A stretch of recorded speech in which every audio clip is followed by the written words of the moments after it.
Welcome to the Cobot lesson on using the Robot Operations tab. The Robot Operations tab allows you to manipulate and position the arm through the Teach Pendant control.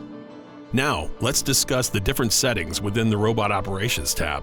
Choosing Free Mode under the Manual Guided Teaching tab allows you to move the robot in any orientation by hand. Translation Mode allows you to move the robot arm without changing the torch angle.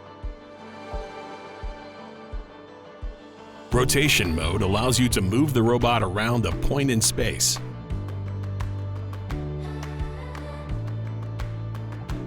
The Teaching Weight slider under the Manual Guided Teaching tab allows you to adjust the force needed to manually move the arm. The Light setting is used in coarse adjustments, while the Heavy setting is recommended for fine-tuning. Move the wire speed toggle from normal to high to increase manual wire feed speed control. Use the wire inching buttons to increase or decrease your contact to tip work distance, also known as wire stick out. Use the gas purge toggle to purge the gas line. Now you can confidently use the Robot Operations tab on the Cobot. Thank you. Be sure to check out our library of videos for more tips and troubleshooting information related to your Lincoln Electric Cobot.